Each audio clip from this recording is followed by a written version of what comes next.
ఇప్పుడు ఈ బ్యాక్ పార్ట్లో వెనక కొంచెం మడిచి కుడతారు కదా, అక్కడ నుంచి షోల్డర్ కాడ పట్టుకోండి. ఇలా పట్టుకొని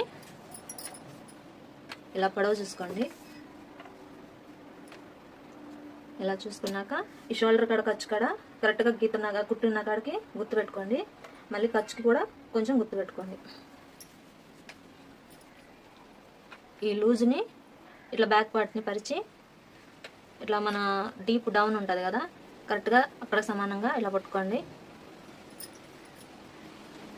రెండు వైపులా కుట్టుల్ని సమానంగా పట్టుకొని ఇలా చూసుకోవాలి. లూజు కరెక్ట్గా కుట్టు ఎక్కడైతే ఉందో ఇక్కడ ఉంది, అక్కడ కరెక్ట్ గుర్తు పెట్టుకోండి. ఖర్చుకు వచ్చేసి కొంచెం అలా పెట్టుకోండి.